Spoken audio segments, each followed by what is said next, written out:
హైదరాబాద్లో సొంతింటి కోసం ఎదురు చూస్తున్న పేద మధ్యతరగతి కుటుంబాలకు తెలంగాణ ప్రభుత్వం గుడ్ న్యూస్ చెప్పింది. నగర పరిధులలో ప్రతిష్టాత్మకంగా చేపడుతున్న ఇందిరమ్మ టవర్స్ నిర్మాణానికి ప్రభుత్వం శ్రీకారం చుడుతోంది. కూకట్పల్లి నియోజకవర్గంలో ముఖ్యమంత్రి రేవంత్ రెడ్డి స్వయంగా ఇందిరమ్మ టవర్స్ కు శంకుస్థాపన చేయనున్నారు. నగరంలోనే పేదలకు సొంతింటిని అందించాలనే లక్ష్యంతో ఈ ప్రాజెక్టును చేపడుతున్నట్లుగా అయితే మంత్రి పొంగులేటి శ్రీనివాసరెడ్డి తెలిపారు.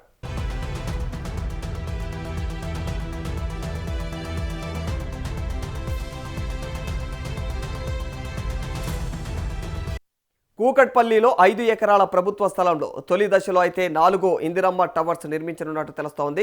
ఒక్కొక్క టవర్లో అయితే 120 ప్లాట్ల చొప్పున మొత్తంగా 480 ఇళ్లను నిర్మించనున్నారు.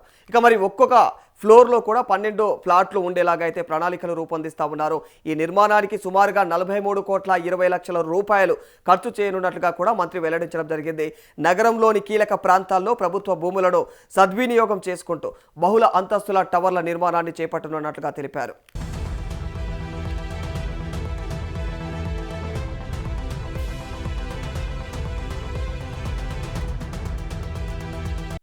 హైదరాబాద్ నగరంలో భూముల ధరలు భారీగా పెరుగుతున్నటువంటి నేపథ్యంలో మరి పేద కుటుంబాలు నగరానికి దూరంగా వెళ్లకుండా నగరంలోనే గౌరవంగా జీవించేలాగా ఇందిరమ్మ టవర్స్ ప్రాజెక్టు రూపొందించినట్లుగా అయితే ప్రభుత్వం చెబుతోంది. ఇప్పటికే క్యూర్ పరిధిలో ఇందిరమ్మ టవర్స్ కోసం సుమారుగా 90 ఎకరాల భూమిని అయితే గుర్తించినట్లుగా అయితే మంత్రి తెలియజేస్తా ఉన్నారు. మరి ఇది ఒకసారి చేపట్టి ముగించేటువంటి పథకం కాదని, హైదరాబాద్లో పేదల గృహ అవసరాలను దశల వారీగా తీర్చేటువంటి నిరంతర కార్యక్రమం అని స్పష్టం చేశారు.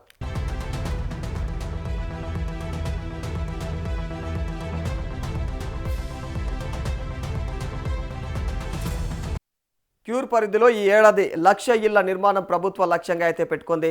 తొలి విడతలో 16 అసెంబ్లీ నియోజకవర్గాల పరిధిలో సుమారుగా 8,000 ఇళ్లనైతే ఇక నిర్మించనున్నట్టు తెలుస్తోంది. మరి ఇందిరమ్మ టవర్స్ కోసం గత నెల 20 నుంచి దరఖాస్తులను స్వీకరణ అయితే ప్రారంభించగా మరి ఇప్పటి వరకు సుమారుగా 50,000 దరఖాస్తులు వచ్చినట్లుగా అయితే మంత్రి తెలియజేస్తా ఉన్నారు. ప్రజల నుంచి వచ్చినటువంటి విజ్ఞప్తులను పరిగణలోకి తీసుకొని దరఖాస్తుల గడువునైతే ఆగస్టు 15 వరకు కూడా పొడిగించినట్లు వెల్లడించారు.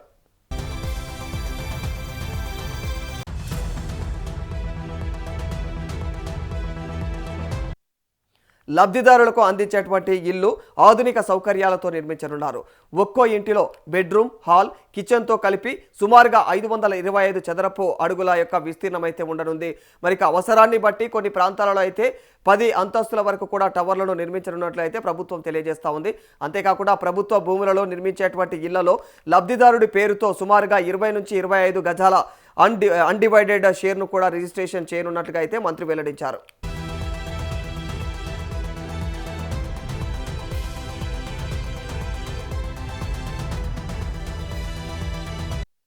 కొన్ని ప్రాంతాల్లో ఈ భూమి వాటా విలువ 60 లక్షల నుంచి ₹1 కోటి వరకు ఉండేటువంటి అవకాశం ఉందని ప్రభుత్వం చెబుతోంది.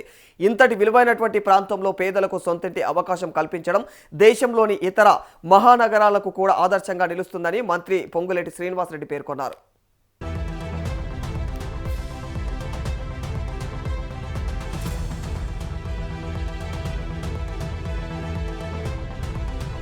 లబ్ధిదారుల ఎంపికలో పూర్తిగా పారదర్శక విధానాన్ని పాటించనున్నట్లు ప్రభుత్వం స్పష్టం చేసింది. దరఖాస్తుల పరిశీలన అనంతరం అర్హులను అయితే ఇక నిర్ధారించి ఎలాంటి రాజకీయ జోక్యం, సిఫార్సులు, అవకతవకలకు తావు లేకుండా లక్కీ డిప్ ద్వారా ఇళ్లను కేటాయించనున్నట్టు తెలుస్తా ఉంది. మరి ఇల్లు మంజూరు కాని దరఖాస్తుదారులు చెల్లించినటువంటి ఈఎండి ఏదైతే ఉంటుందో అది మొత్తాన్ని కూడా తిరిగి చెల్లిస్తామని కూడా మంత్రి తెలియజేస్తా ఉన్నారు.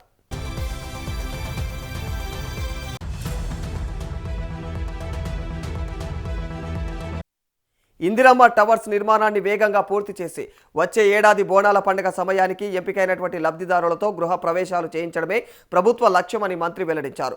శంకుస్థాపన నుంచి నిర్మాణం పూర్తయ్యే వరకు కూడా ప్రతి దశను కూడా అధికారులు నిరంతరం పర్యవేక్షించాలని ఆదేశాలు జారీ చేసినట్లుగా తెలిపారు. నిర్మాణ నాణ్యతలో ఎక్కడా కూడా రాజీ లేకుండా నిర్ణీత గడువులో పనులు పూర్తి చేయాలని అధికారులను ఆదేశించినట్టు చెప్పారు.